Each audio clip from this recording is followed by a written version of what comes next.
أعوذ بالله السميع العليم من الشيطان اللعين الرجيم. بسم الله الرحمن الرحيم.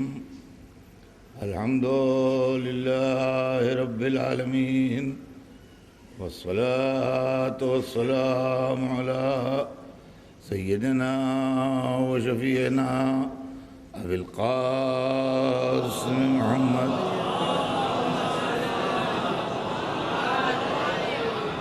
وآله الطيبين الطاهرين المعصومين، ولعنة الله على أعدائهم أجمعين من يومنا هذا إلى يوم الدين.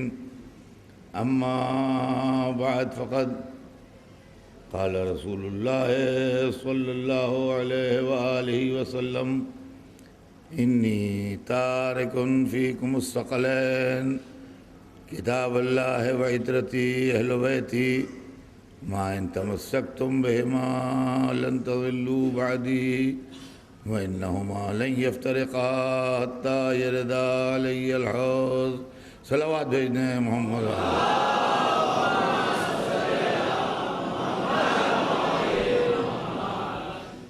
ارشاد اقدس حضور سرور کائنات ہے: کیا ہے مسلمانوں، میں تمہارے اندر دو گراں قدر چیزیں، دو بڑی اہم چیزیں، دو بڑی قیمتی چیزیں چھوڑ کے جا رہا ہوں.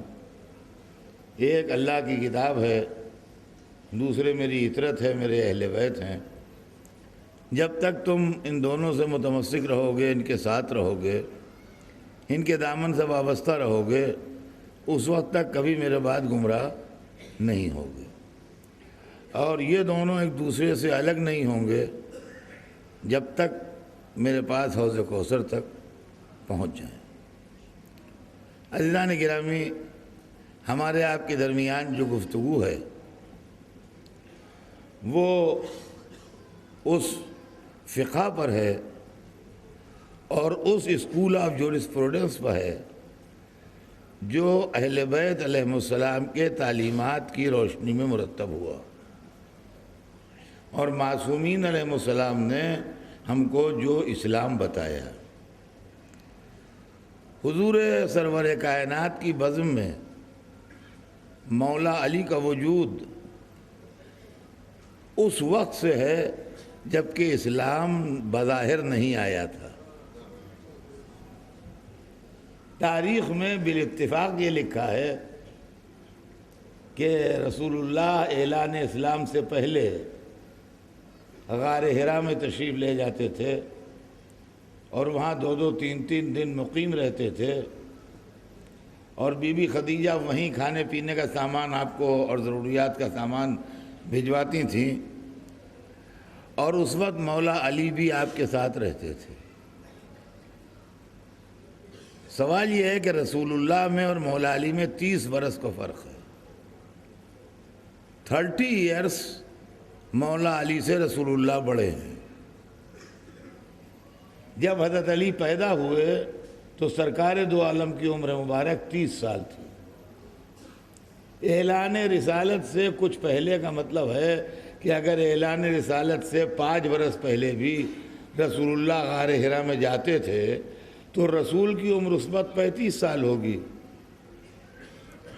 35 ایئرس ہوگی اگر اعلان رسالت سے، اس لیے کہ 40 برس کے سن میں آپ نے اعلان فرمایا، تو اگر 5 برس پہلے سے وہاں جانے لگے تو اس وقت 35 ہوگی آپ کی ایج. تو جب رسول اللہ کی عمر 35 ہوگی تو علی کی عمر کیا ہوگی؟ علی کی عمر 5 سال ہوگی. کبھی آپ نے سنا کہ 5 سال کا بچہ کسی مفکر کے ساتھ، کسی اسکالر کے ساتھ، کسی عالم کے ساتھ رات و دن گزارتا ہو؟ دیکھیے، بچوں کا معاملہ یہ ہے کہ آپ جب چاہے تجربہ کر لیجئے. بچہ یا اپنی ماں کے پاس رہے گا یا اپنے ہمسنوں میں کھیلے گا. بڑے کے پاس بٹھا بھی دیجئے گا تو 2 منٹ بیٹھ کے اٹھ جائے گا وہ. یہ کون سا بچہ تھا جن 3 دن سب کو چھوڑ کے رسول کے ساتھ غار حرا میں رہتا تھا۔ اچھا دوسری بات اور بھی ہے، اور وہ یہ ہے کہ بچہ بہت پیارا ہوتا ہے، اور ہر آدمی کو اس کا بچہ اپنی جان سے زیادہ عزیز ہے۔ بچہ ہے یا پوتا ہے یا نواسا ہے، جس ایج میں ہیں آپ، وہ بچہ آپ کو بہت زیادہ پیارا ہے، آپ اپنی جان دے سکتے ہیں، اس کی جان بچا لیں گے۔ لیکن میاں بعض وقت اپنا بچہ بھی کھلتا ہے۔ آپ جانتے ہیں کب کھلتا ہے؟ مان لیجئے کوئی فکر کر رہے ہیں ہم، بچہ آ گیا، وہ بھولی بھولی باتیں کر رہا ہے، سوال کر رہا ہے، ہمارا دماغ ڈسٹرب ہو رہا ہے، ہم سوچ رہے ہیں کہ اب کی محرم میں مغل مسجد میں پڑھیں گے کیا؟ وہ ہم سے زمین آسمان کے سوال کیے ڈالتا ہے، انہیں بھیا اس کو یہاں سے لے جاؤ، یہ ہمیں سوچنے نہیں دے رہا ہے، کتاب نہیں دیکھنے دے رہا ہے۔ تو بعض وقت اپنا بچہ بھی کھلنے لگتا ہے۔ حضور آفاق و انفس میں تفکر کرتے تھے غار میں، یہ علی 5 برس کے جو تھے، یہ ان کا ساتھ کیسے دیتے تھے، یہ ہماری سمجھ ہی میں نہ آیا۔ لہذا اب علی کے لیے تھوڑا سا نظریہ بدلیے، علی کو بقیہ انسانوں سے ملا کے نہ دیکھیے۔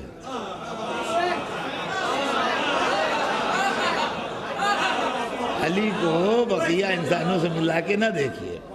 اس کی وجہ یہ ہے کہ رسول اللہ کی گود میں پلے، بچپن میں رسول اللہ ابو طالب سے مانگ کے لے آئے تھے، اپنے بستر کے پاس علی کا گہوارہ رکھتے تھے، وہیں بچپن گزرا۔ جب اور تھوڑے بڑے ہوئے تو رسول کے ساتھ غار حرا میں جانے لگے، جب اور تھوڑے بڑے ہوئے تو رسول کے پیچھے پیچھے چلتے تھے۔ عرب کے ماحول میں اس سے خوبصورت مثال نہیں کہ میں رسول کے پیچھے یوں چلتا تھا جیسے اونٹنی کا بچہ اس کے پیچھے پیچھے چلتا۔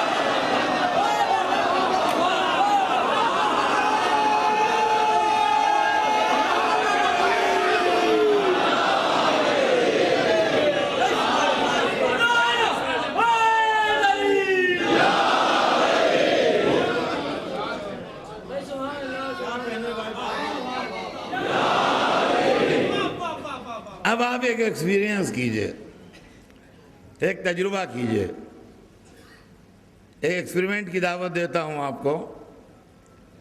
آپ سلیکٹ کیجئے کچھ لڑکے، ایک لائیے ایجپٹ سے، ایک لائیے تہران سے، ایک لائیے لندن سے، ایک لیجئے لکھنؤ سے۔ ایک لڑکا لکھنؤ سے لیجئے، ایک ایجپشین ہو، ایک ایرانی ہو، اور ایک یو کے کا ہو، لندن کا ہو۔ اچھے سمجھدار جوان لڑکے ہوں، 18 برس کے، 20 برس کے، اور ان چاروں بچوں کو لکھنؤ میں اردو کے کسی بہترین پروفیسر کے پاس پڑھنے بٹھا دیجئے۔ ایمانداری نہیں ہوگی اگر لکھنوی لڑکے کے ساتھ آپ نے ان تینوں لڑکوں کا امتحان لیا، اس لیے کہ ان کو زبان سیکھتے سیکھتے اتنی مدت لگ جائے گی۔ کوئی ٹے نہیں بول پاتا ہے، وہ عرب ہے جی، کوئی لفظ نہیں بول پاتا ہے، کوئی کچھ نہیں بول پاتا ہے، کوئی تے نہیں بول پاتا ہے، وہ یوروپین ہے۔ ایک بڑی مصیبت میں جان آ جائے گی۔ وہ روٹی کو روتی کہتا ہے، یہ روٹی کو روٹی کہتا ہے، سمجھے آپ؟ پریشانی ہوگی۔ ان کو زبان سیکھنے میں برسوں لگ جائیں گے۔ لکھنؤ والا چونکہ اردو ماحول میں پیدا ہوا ہے اور اردو ماحول میں پلا ہے، لہذا اس کا امتحان الگ لیجئے، بقیہ کا امتحان الگ لیجئے۔ لہذا علی کو امت سے نہ ملائیے۔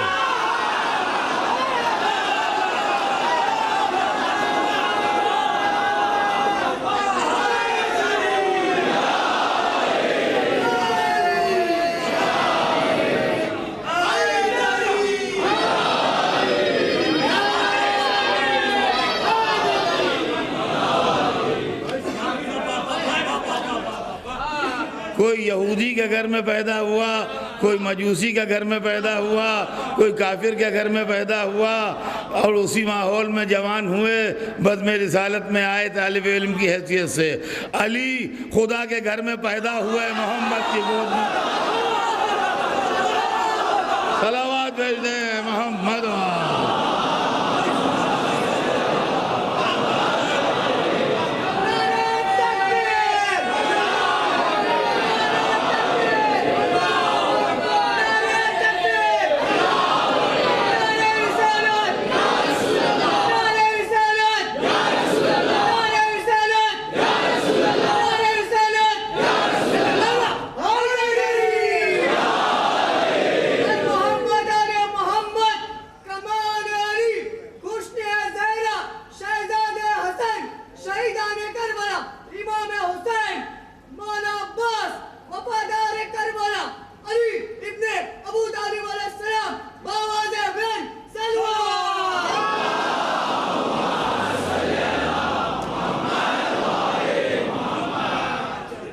تو عزیزان گرامی، عرض یہ کر رہا تھا کہ رسول کی گود میں اس وقت سے پلے، تو جو زبان رسالت تھی وہ ان کی زبان ہے، جو مزاج رسالت تھا وہ ان کا مزاج ہے، جو اخلاق رسالت تھا وہ ان کا اخلاق ہے، جو شان رسالت تھی وہ ان کی شان ہے۔ تو انہوں نے پورا اسلام دیکھا اور ہر وقت رسول کی بزم میں حاضر رہے۔ دعوت عشیرہ میں بھی یہ موجود تھے، شب ہجرت بھی یہ موجود تھے، لڑائیوں میں بھی موجود تھے، فضائل کے وقت بھی موجود تھے، ہر موقع کے اوپر یہ موجود رہے۔ تو اب مذہب کو بتانے میں ان سے بہتر شخصیت کا ملنا دشوار ہے۔ دیکھیے، یہ کہہ دینا کہ ہم خود سے سمجھ لیں گے، ہم نہیں سمجھ پائیں گے۔ اس کی وجہ یہ ہے کہ کچھ لوگ یہ کہتے ہیں آپ الزام دیتے ہیں لوگوں پر۔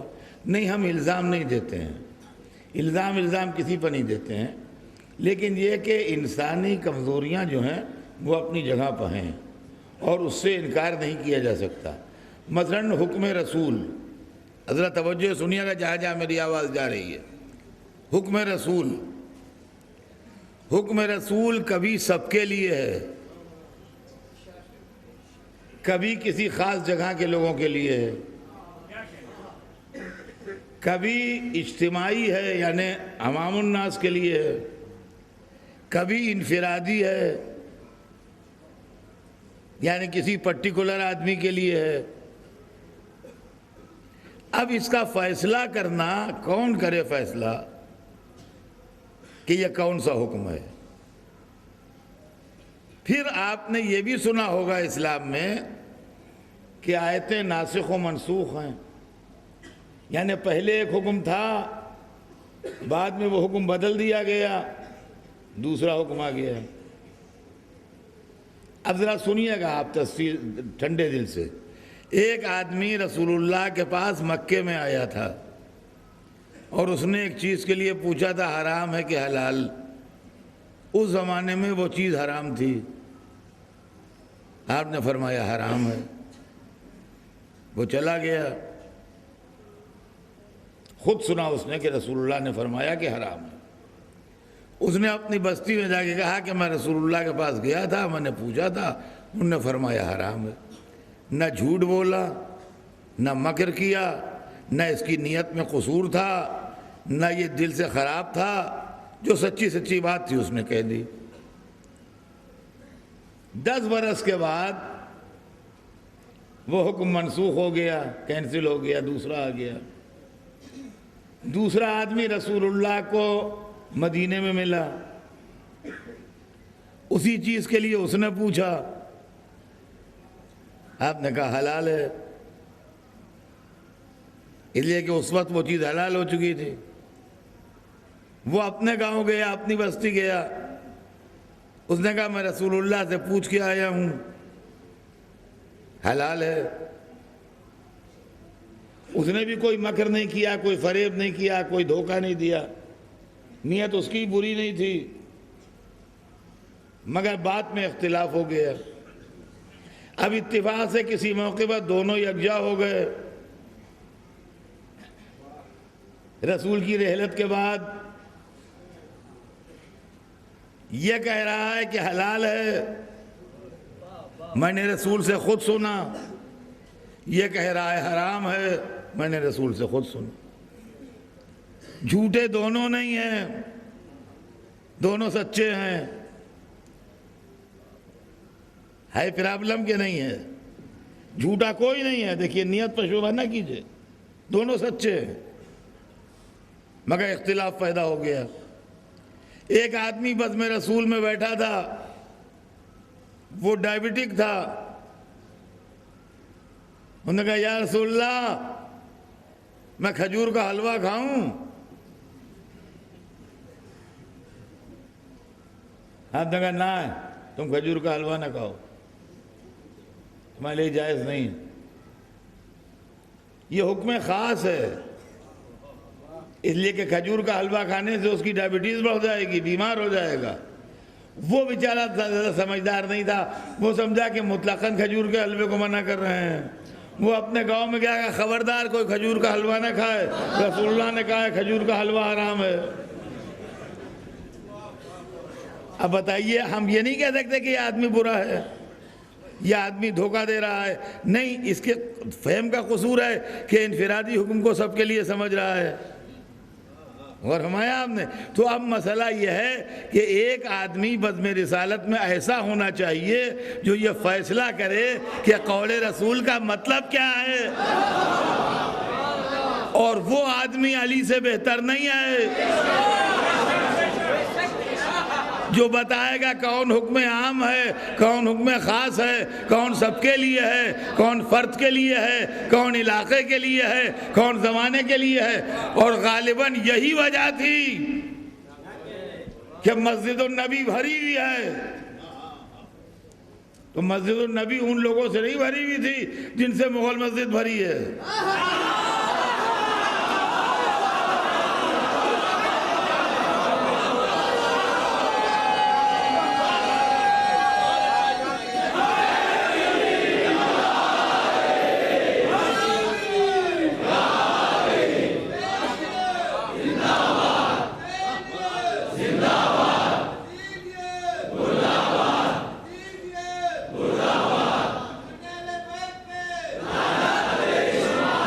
مسجد بھری ہوئی ہے، یہاں کے لوگوں سے نہیں جن کو قرآن پیدائش کے ساتھ ملا۔ مسجد ان لوگوں سے بھری ہے جن کے سامنے تھوڑا تھوڑا کر کے قرآن آیا۔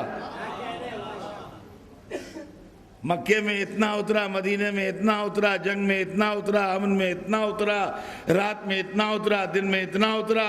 ان لوگوں سے مسجد بھری ہے جن کے سامنے قرآن اترا ہے، اور اس میں علی بھی بیٹھے ہیں اور کہتے ہیں آؤ میں تمہیں بتاؤں کون سی آیت دن میں آئی، کون سی رات میں آئی، کون سی ناسخ ہے، کون سی منسوخ ہے، کون سی جنگ میں آئی، کون سی امن میں آئی، کون سی میدانی علاقے میں اتری، کون سی پہاڑی علاقے میں اتری۔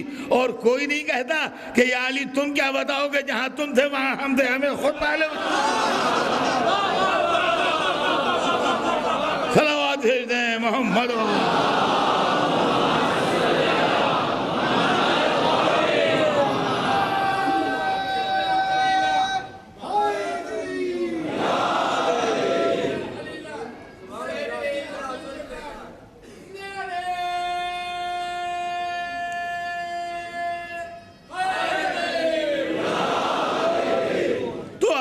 گرامی، اب ایسی صورتحال میں ضرورت اس بات کی تھی کہ ہماری کوئی رہبری کرے اور ہم کو کوئی راستہ بتائے۔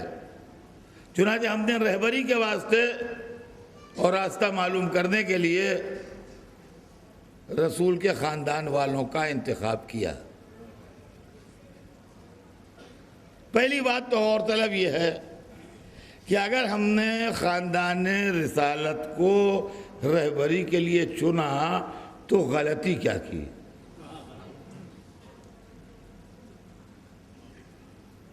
سوال یہ پیدا ہوتا ہے کہ وہ میری تقریر بھول جائیے جو میں نے کہا تھا فقہ محمدی ہے۔ اگر ہم فقہ جعفری بھی مانیں تو اگر امام ابو حنیفہ بتا سکتے ہیں فقہ، اگر امام مالک بتا سکتے ہیں فقہ، اگر امام احمد ابن حنبل بتا سکتے ہیں فقہ، اگر امام شافعی بتا سکتے ہیں فقہ، تو رسول کے گوشت و پوست و خون امام جعفر صادق کو کون سی چیز روک رہی ہے بتانے سے؟ وہ بات بتائیے کہ اس وجہ سے روک رہے ہیں ان کو۔ بھائی اگر باہر کا آدمی پڑھ لکھ کے بتا سکتا ہے تو گھر کا آدمی بتائے تو کیا مذائقہ ہے اس کے اندر؟ ہم نے معصوم سے حدیث اس لیے لی کہ حدیث کے راوی ہماری نظر میں مشکوک ہو گئے۔ دیکھیے باتیں سیدھی سیدھی ہیں، یہ بچوں کے ذہن میں پڑی رہ جائے۔ حدیث کے راوی ہماری نظر میں مشکوک ہو گئے۔ کیوں مشکوک ہو گئے؟ اس لیے کہ جب جواہرات میں امیٹیشن ملا دیے جائیں تو سوائے جوہری کے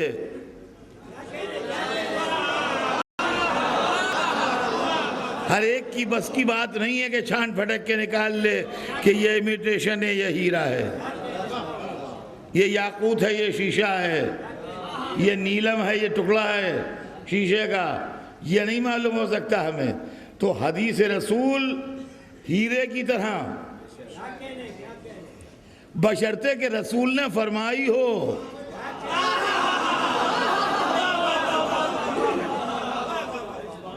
ہر حدیث رسول کی ہیرے کی کوئی قیمت نہیں اس کے آگے، ہیرا کوئی حیثیت نہیں رکھتا حدیث رسول کے آگے، بشرطے کہ دہن اقدس سے نکلی ہو اور ہم نسبت دے دیں رسول کی طرف اور رسول نے فرمایا نہ ہو تو بھیا وہ شیشہ ہیرا نہیں ہو سکتا، وہ شیشہ ہیرا نہیں ہو سکتا۔ عالم اسلام میں غلط حدیثوں کا وجود ہے، اس کو سارے علماء مانتے ہیں۔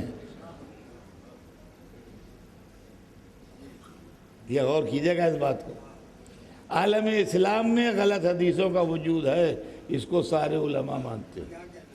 اب آئیے میں آپ کو اس کی ہسٹری سناتا ہوں۔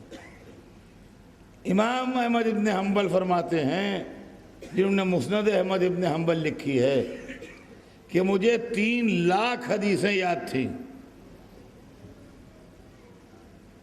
فرماتے ہیں مجھے 3 لاکھ حدیثیں یاد ہیں، مگر میں نے احتیاطاً اپنے مسند میں، وہ مسند کہتے ہیں حدیث کی کتاب کو، اپنے مسند میں 30,000 حدیثیں لکھی ہیں جو میری نظر میں صحیح و معتبر ہیں۔ 3 لاکھ میں 30,000 کا کیا حساب بنا؟ جی 10% ہیں، یعنی 2,70,000 حدیثیں انہوں نے ڈیلیٹ کر دیں، ان کے خیال میں وہ معتبر نہیں تھی۔ تو اس کا مطلب یہ ہے کہ اسلام میں غیر معتبر حدیثوں کا وجود ہے۔ انہوں نے مسند لکھی جس میں 30,000 حدیثیں تھیں۔ ان کے تھوڑے دنوں بعد ایک دوسرے بزرگ پیدا ہوئے، امام بخاری۔ امام بخاری نے صحیح لکھی، اس میں قریب 6,000 حدیثیں ہیں۔ 30,000 میں سے 6,000 کا سلیکشن ہوا، اب کتنی نکل گئیں؟ 24,000 اس میں سے نکل گئیں۔ تو اسلام میں اس کا مطلب یہ ہے کہ غلط حدیثوں کا وجود ہے، جی غلط حدیثوں کا وجود ہے۔ تو ہمارے پاس کوئی ایسا ٹچ سٹون، کوئی ایسا کسوٹی نہیں ہے کہ ہم پرکھ لیں یہ صحیح ہے یہ غلط ہے۔ لہذا ہم نے معصوم کا دامن ہاتھ میں لیا کہ ہمیں جو کچھ لینا ہے ان سے لینا ہے۔ اب رہ گیا یہ سوال کہ آپ مانتے کیوں نہیں؟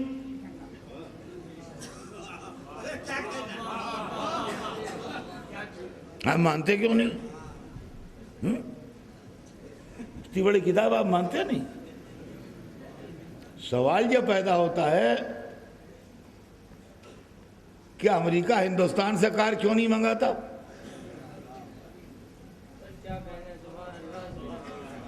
انڈین میڈ گاڑیاں منگائے امریکہ، سفیر سے اپنے احتجاج کروائیے کہ ہمارے آٹو موبائل کیوں نہیں منگاتے آپ؟ وہ کہیں گے ہمارے یہاں آپ سے اچھے بنتے ہیں، ہم سیلف سفیشینٹ ہیں، ہمیں نہیں ضرورت ہے آپ کے آٹو موبائل کی۔ عزیزان گرامی، عالم اسلام میں ہم سیلف سفیشینٹ ہیں۔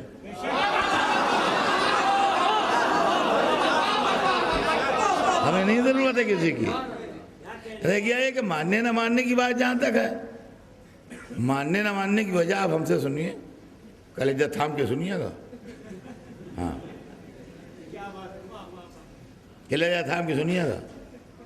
حدیث کمپائل کرنے والے کا ایک معیار ہوتا ہے، ایک اسٹینڈرڈ ہوتا ہے، اور اس بنیاد کے اوپر وہ حدیث کمپائل کرتا ہے اور لیتا ہے راویوں کی بنیاد کے اوپر۔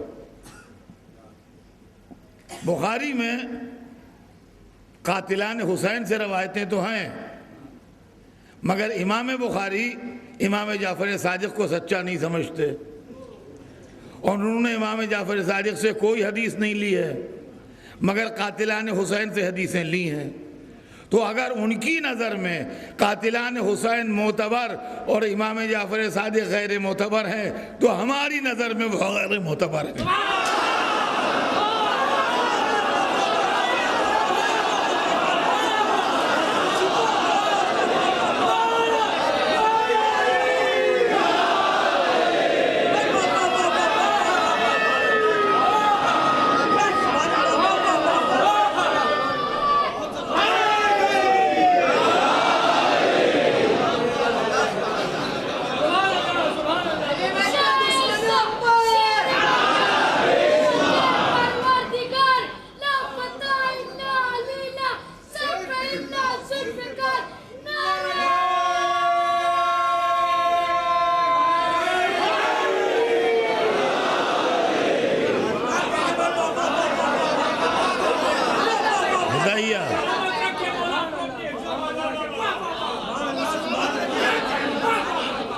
اب رہ گیا یہ کہ جو چیزیں ادھر سے ہیں ان کو ادھر والی چیزوں سے کمپیئر نہ کیجئے۔ قرآن میں آیتیں کتنی ہیں؟ بنا پر مشہور 6666، بنا پر مشہور میں نے کہہ دیا، بنا پر مشہور 6666۔ معتبر کتنی ہیں؟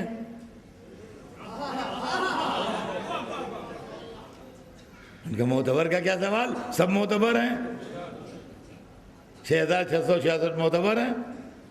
معلومہ قرآن جتنا ہے سب معتبر ہے۔ حدیث کے اندر جہاں ہمارا دخل آیا وہاں غیر معتبر ہو گئی۔ رسول کتنے ہیں؟ 1,24,000۔ ان میں پیغمبران راشدین کتنے ہیں؟ کہ یہ کیا سوال ہے؟ سب کے سب راشد تھے، سب کے سب نیک تھے، مگر جب دنیا نے بنائے تو فیگر 4 سے آگے نہ بڑھی۔ تو عزیزان گرامی، غور طلب بات یہ ہے کہ یہ دین کا مسئلہ ہے۔ ہم اس کے اندر جو اہل بیت کو ہم نے اپنا رہبر بنایا ہے وہ اس لیے بنایا ہے کہ اہل بیت کے علم کے اوپر ہمیں اعتبار ہے۔ بقیہ ہم یہ نہیں کہتے کہ کسی کے پاس علم کم ہے یا زیادہ ہے، ہمیں کسی کے اوپر یہ کمنٹ کرنے کا حق نہیں ہے، ہم کمنٹ وغیرہ کرنے کے قائل نہیں ہیں۔ لیکن یہ ضرور ہے کہ رسول کے بعد تمام صحابہ کرام کو مجتہد کا درجہ دے دیا گیا ہے۔ ہمیں اس سے بحث نہیں ہے کہ ان کا احترام نہ کیا جائے، ہمیں لفظ مجتہد سے اختلاف ہے۔ مجتہد ہونا ایک سرٹن علم کا معیار ہے جس کو ظاہر کرتا ہے، سمجھے آپ؟ وہ مجتہد ہوتا ہے۔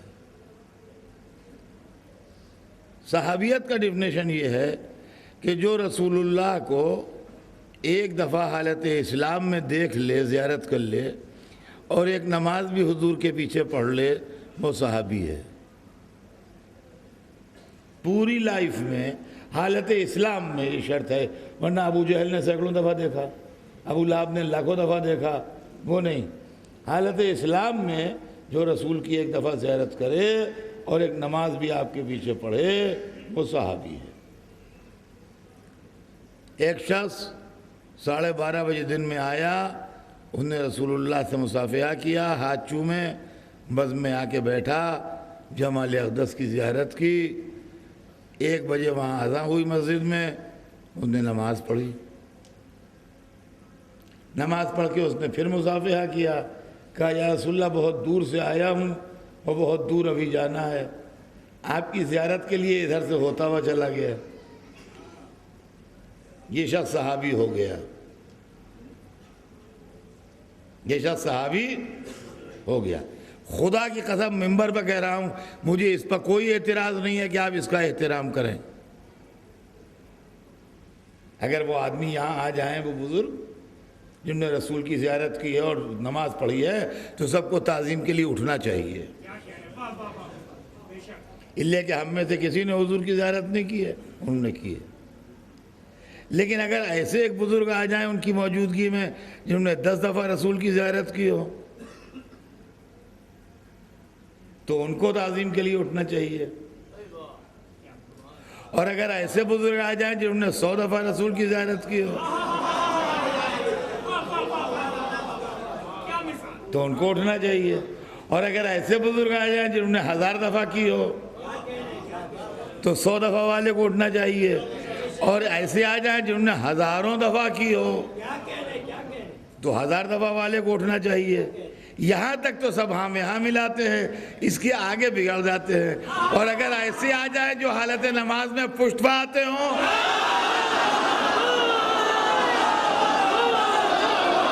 صلوات محمد۔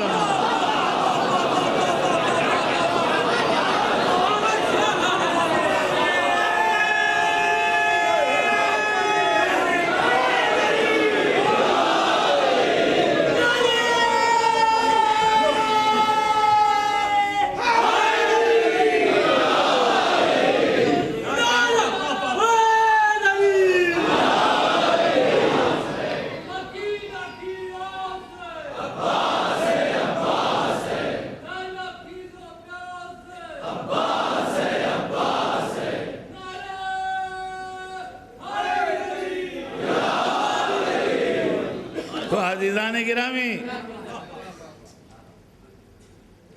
یہاں مسئلہ یہ ہے، ہم احترام کے خلاف نہیں ہیں۔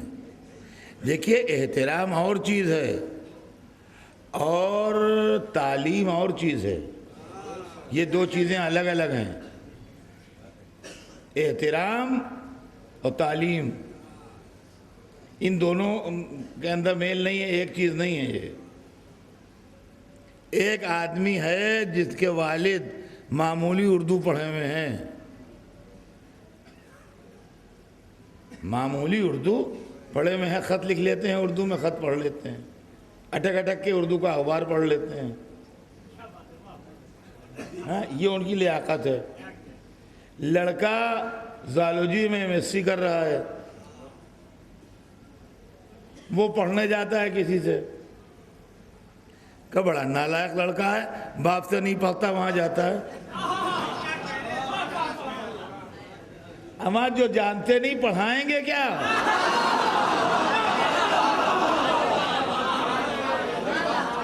رہ گیا باپ کا احترام کرنا چاہیے۔ دیکھیے، یہ بات بہت بنیادی ہے کہ ہر بچے کو اپنے ماں باپ کا احترام کرنا چاہیے۔ مجھے یہ بات ایک دن پڑھنا تھی، اب موقع ملے نہ ملے تو آج ہی کہتا چلوں کہ فیملیاں ٹوٹ رہی ہیں، حالات بگڑ رہے ہیں۔ یہ چیز اہل بیت کے چاہنے والوں کے لیے زیب نہیں دیتی ہے۔ ماں باپ کا احترام بچے نہیں کر رہے ہیں، بچوں کی صحیح تربیت والدین نہیں دے رہے ہیں، بیوی کی یہ زیادتی شوہر کے اوپر ہے تو اس کا جان لیے لیتی ہے، شوہر کی زیادتی بیویوں پر ہے، وہ ان کو ہلاک کیے دیتے ہیں۔ فیملی کو بنا کے رکھیے، اس کے لیے اسلام نے تعلیمات دی ہیں، اس کے لیے تعلیمات اہل بیت ہیں، اس کے لیے پوری کتابیں ہیں۔ ہر ایک کا ہر ایک پر حق ہے، اولاد پر ماں باپ کا حق ہے، ماں باپ پر اولاد کا حق ہے، زوجہ پر شوہر کا حق ہے، شوہر پر زوجہ کا حق ہے، پڑوسی پر پڑوسی کا حق ہے، عزیز پر عزیز کا حق ہے۔ ان تمام حقوق کا خیال رکھیے۔ تو باپ کا احترام فرض ہے، اس کا ادب کرے، مگر زالوجی کا اسٹوڈنٹ پڑھے گا کیا اس سے؟ مجھے انصاف سے بتائیے، تو پڑھنے تو کہیں اور جائے گا۔ البتہ احترام اسے اپنے باپ کا کرنا چاہیے۔ بھئی یہی ہم بھی کہتے ہیں کہ صحابہ کرام کے احترام میں فرق نہ لائیے، مگر پڑھیے اہل بیت سے۔ صلوات بھیجتے محمد۔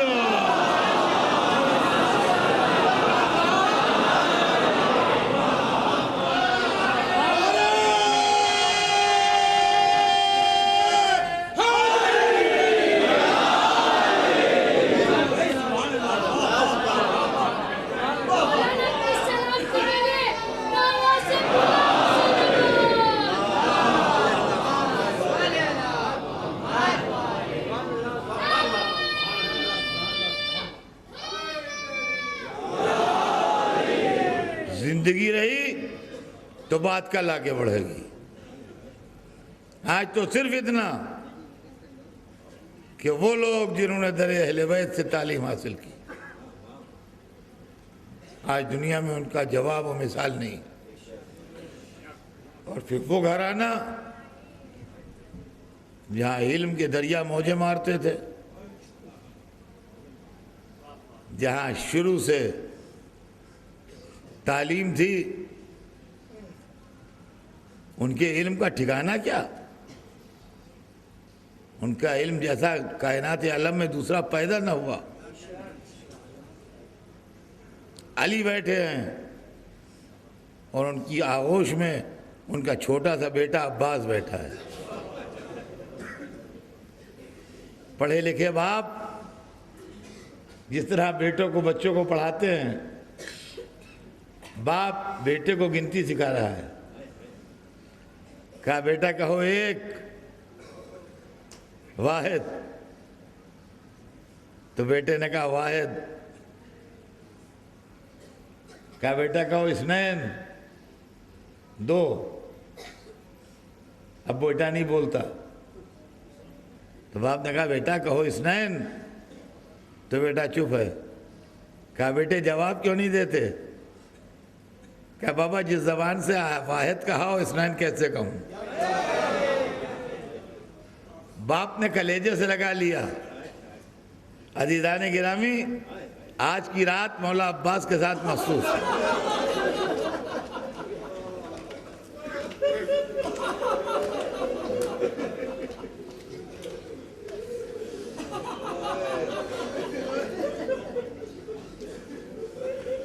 آپ اس کی عظمت کا اندازہ کیا لگائیں گے؟ فکر بشر کانپ جائے کہ جو 3 اماموں کی گود میں پلا ہو اور 2 اماموں کو گود میں پالا ہو۔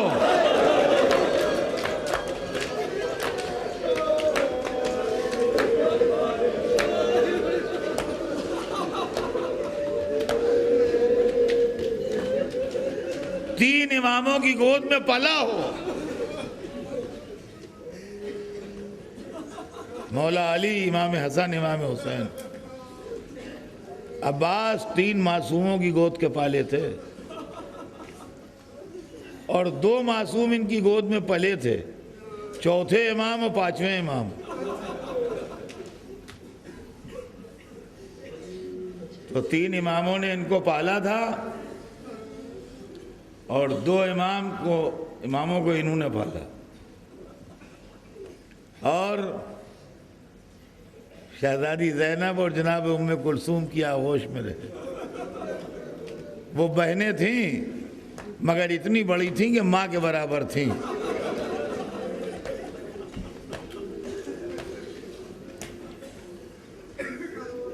شہزادی زینب حضرت عباس سے لگ بھگ 22 برس بڑی تھی. تو 22 برس بڑی ماں ہوتی ہے بھائی، بہن کہاں ہوتی ہے؟ ماں کی طرح تھی، ماں کی طرح پالا. تو آغوش زینب میں بچوں کی طرح پلے. اور خدا کی قسم امام زادوں کی فہرست مولا علی کے بیٹوں سے لے کے حضرت محمد حنفیہ سے لے کے اور 10ویں امام کے صاحبزادے تک ہمارے پاس ہے، جن میں سے بہت سے لوگوں کی آپ زیارت کو بھی جاتے ہیں. جو لوگ ایران، عراق وغیرہ جاتے ہیں زیارت کرنے کے لیے، وہ لوگ امامزادوں کی زیارتوں کو بھی جاتے رہتے ہیں. وہاں پر قبریں ہیں، ان پر جاتے ہیں، عقیدت سے جاتے ہیں، محبت سے جاتے ہیں، زیارت کرتے ہیں. لیکن اس پوری لسٹ میں پہلے امام سے لے کے 10ویں امام تک کوئی امام کا بیٹا ایسا نہیں ہے جس نے اپنے بھائی امام کو اپنا آقا کہا.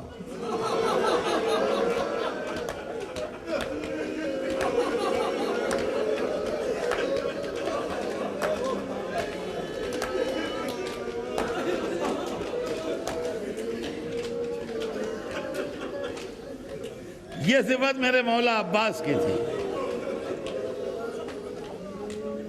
کہ کبھی بھائی نہیں کہا.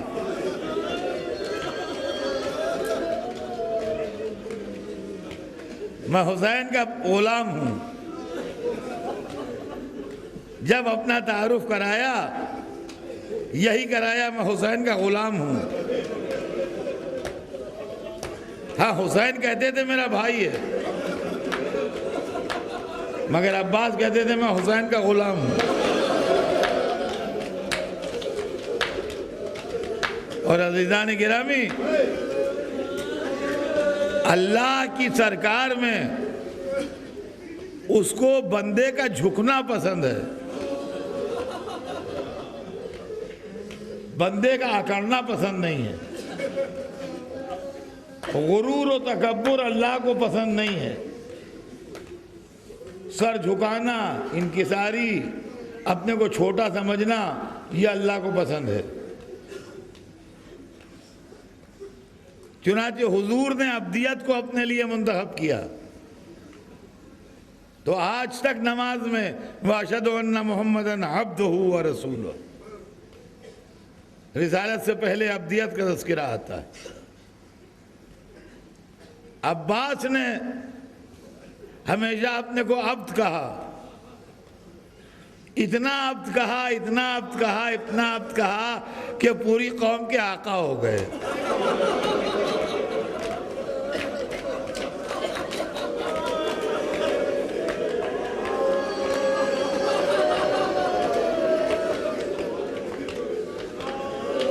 اور اللہ نے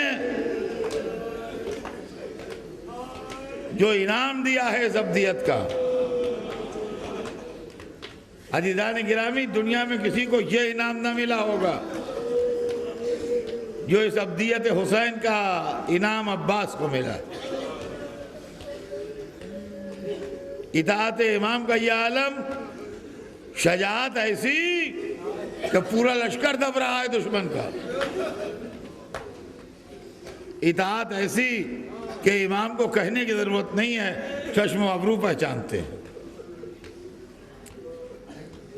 چشم و ابرو پہچانتے ہیں. بس میں اکثر کہتا ہوں اسی دربار سے فیض لے کے کہ اہل بیت کے لیے قرآن میں آیا ہے کہ وَمَا تَشَاءُونَ إِلَّا أَن يَشَاءَ اللَّهُ، آپ چاہتے ہی نہیں مگر وہی جو اللہ چاہتا ہے.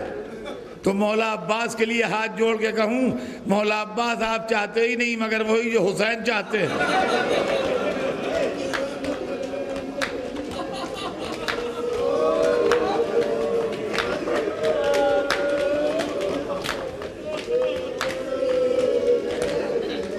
آپ چاہتے ہی نہیں مگر وہی جو حسین چاہتے ہیں.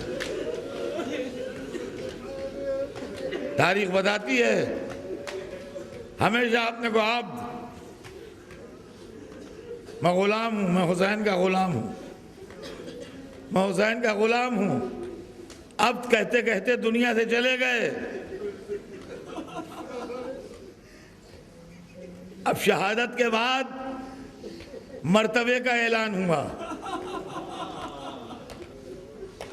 زیارتیں اماموں سے منسوب ہیں، یہ زیارتیں جو ہم پڑھتے ہیں یہ کچھ ہماری آپ کی گڑھی بھی نہیں ہے، یہ معصوموں کی بتائی ہوئی زیارتیں ہیں جو پڑھتے ہیں۔ حضرت عباس علیہ السلام کی زیارت پڑھیے، آپ برابر پڑھتے ہیں مجھے معلوم ہے، لیکن آپ پڑھیے، دیکھیے میں پڑھتا ہوں، اب وہ جملہ آپ کو یاد آ جائے گا، السلام علیکہ ایھا العبد الصالح، پڑھا جاتا ہے کہ نہیں؟ المطیع للہ ولرسولہ ولامامہ، اے عبد صالح آپ پر سلام۔ جناب عباس کے لیے لفظ عبد صالح استعمال ہوتا ہے۔ اس زیارت کے لیے میں نے پڑھا ہے کہ چھٹے امام سے منسوب ہے، تو عصمت نے یہ زیارت ہمیں تعلیم کی ہے کہ یہ پڑھا کرو عباس کے لیے۔ کون سا لفظ ہے؟ السلام علیکہ ایھا العبد الصالح، سلام ہو آپ پر اے عبد صالح۔ آپ جانتے ہیں اس میں انعام کیا ہے؟ ساری دنیا کا مسلمان جب نماز پڑھتا ہے اور نماز ختم ہونے لگتی ہے تو آخری یہ ہے کہ السلام علینا وعلی عباد اللہ الصالحین۔ معلومہ کوئی نماز ہو ہی نہیں سکتی جب تک عباس پر سلام نہ بھیج لو۔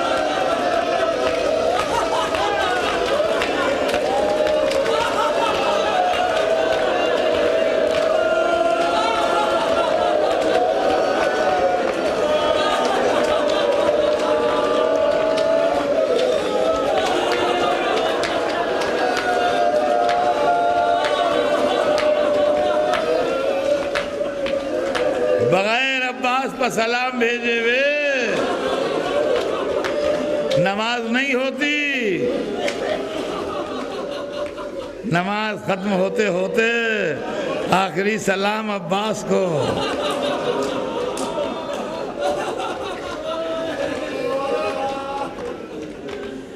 عزیزان گرامی، صبح عاشور علم ملا، دن بھر علمداری کی۔ تاریخ بتاتی ہے کہ علم کو پرچم ہلاتے تھے تو دشمن کے لشکر میں تہوالگی پیدا ہوتی۔ اپنے چھوٹے سے لشکر کی عمر بڑھائی، جب کوئی ناصر چاروں طرف سے گھر جاتا تھا گھوڑا دوڑا کے جاتے تھے، اس کا محاصرہ توڑ دیتے تھے، اس کو نئی زندگی مل جاتی تھی۔ آخر میں روایت بتاتی ہے کہ جب آئے تو کہا آقا اب مجھے بھی اجازت دیجیے۔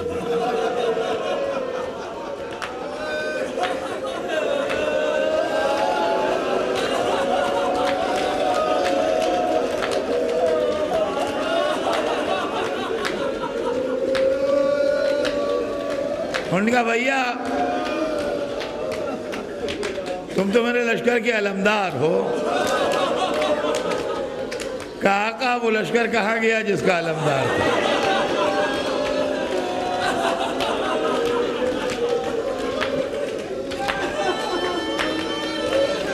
شجاعت چاہتی ہے اجازت مل جائے، امامت کا اذن نہیں۔ عباس بھائی کے سامنے کھڑے ہیں،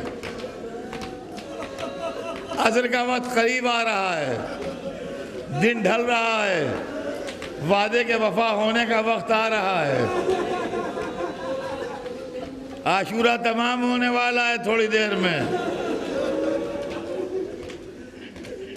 آخر میں ایک عجب منظر ہوا، بی بی سکینہ چھوٹے چھوٹے بچوں کو لیے ہوئے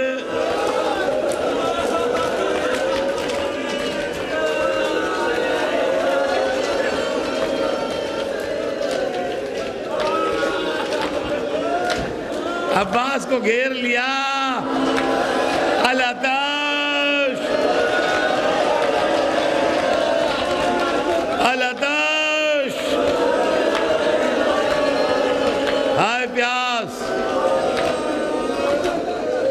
ہائے پیاس ہائے پیاس. حسین نے سکینہ کو دیکھا، عباس کو دیکھا، کہا بھیا لڑنے کی اجازت تو نہیں ہے، اجازت میدان نہیں ملے گی، ان پیاسے بچوں کی پانی کی کوئی سبیل کرو. چلیے کسی طرح جانے کی اجازت تو ملی.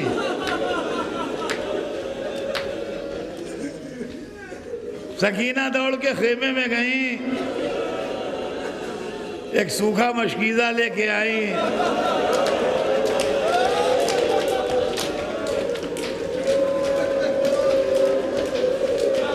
ذہن تصویریں بناتا ہے، کلیجہ ٹکڑے ہو جاتا ہے.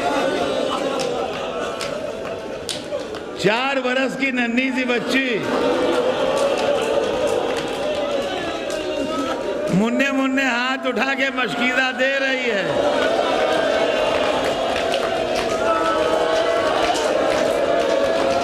بلند و بالا چچا اپنے گھوڑے سے جھک کے مشکیزہ لے رہا ہے. بس یہ عباس و سکینہ کی آخری ملاقات ہے. اس کے بعد نہ عباس دریا سے آئے نہ سکینہ شام سے آئی. مشکیزہ لے کے چلے گا.